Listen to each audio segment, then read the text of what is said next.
दोस्तों, क्या कोई समाज अपनी झूठी शान और तकियानुसी रिवाजों के लिए किसी की जिंदगी नर्क बना सकता है? आज हम बात कर रहे हैं 2015 की बेहतरीन फिल्म परिचित की, जो हिंदुस्तान के उन दूर दराज इलाकों की कड़वी हकीकत बयां करती है, जहां आज भी औरत की तकलीफ से ज्यादा जरूरी उसकी खामोशी को समझा जाता है। लेकिन क्या होता है जब इसी बंजर समाज की कोख से कुछ ऐसी निर्भीक महिलाएं जन्म लेती हैं, जो सदियों पुरानी जंजीरों को तोड़कर खुले आसमान में उड़ने की हिम्मत जुटाती हैं। आइए जानते हैं। कहानी की शुरुआत होती है गुजरात और राजस्थान की सीमा पर बसे एक छोटे से गांव से। यहाँ हमारी मुलाकात तीन सहेलियों से होती है, रानी, लाजो और बिजली। रानी, जो बहुत छोटी सी उम्र में ही विधवा हो गई थी, उसने अकेले दम पर पूरे परिवार को संभाला। लेकिन अब उसका 14 साल का बेटा गुलाब गलत संगतों में पड़ चुका है। रानी उसकी शादी जानकी नाम की एक 14 साल की बच्ची से करवा देती है, इस उम्मीद में कि शायद जिम्मेदारी आने पर बेटा सुधर जाए। लाजो, जिसकी जिंदगी उसका पति नर्क बना चुका है। लाजो को रोज बेरहमी सिर्फ इसलिए पीटा जाता है क्योंकि वो मां नहीं बन सकती। पूरा समाज उसे बांध का ठप्पा दे चुका है। बिजली,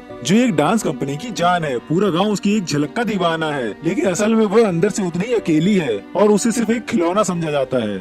गांव के इस घुटन भरे माहौल के बीच बदलाव की एक नई बयार तब आती है जब रानी, लाजो और जानकी को बिजली के साथ गांव की चार दीवारी से दूर खुले आसमान के नीचे आजादी का असली मतलब समझ आता है। बिजली लाजो को बताती है कि कमी हमेशा औरत में नहीं होती है, हो सकता है उसका पति नपुंसक हो। इसी भी बिजली की बातों से रानी को पता चलता है कि उसका बेटा गुलाब इतना गिर चुका है कि वह अपनी माँ की सहेलियों पर भी गंदी नजर से देखता है। धीरे धीरे जुल्म की इंतहा होने लगती है। गुलाब अपनी माँ और पत्नी जानकी दोनों पर हाथ उठाता है और दूसरी तरफ बिजली का बेरहमी से फायदा उठाया जाता है। तब रानी एक बड़ा फैसला लेती है। वो अपना घर जमीन बेचकर कर चुकाती है और अपनी बहू जानकी को उसके प्रेमी के साथ आजाद कर देती है, ताकि उसका भविष्य रानी जैसा नर्क ना बने। दशहरे की रात जब बाहर रावण दहन की तैयारी हो रही होती है, अंदर लाजो अपने पति को सच बताती है कि वो गर्भवती है, लेकिन वो बच्चा उसका नहीं है। गुस्से में लाजो का पति उस पर हमला करता है, पर हाथापाई में वो खुद आग की चपेट में आ जाता है। रानी और लाजो से जलता छोड़ बिजली के साथ उसी गाड़ी पर बैठकर उस सड़े गले समाज को हमेशा के लिए छोड़ देते हैं। आगे कई रास्ते हैं, मंजिल का पता नहीं, लेकिन उन्हें खुद पर पूरा भरोसा है। दोस्तों, फिल्म के अंत में जब लाजो का अत्याचारी पति आग में जल रहा था, तो रानी और लाजो ने उसे नहीं बचाया। क्या आपको लगता है कि उसका फैसला सही था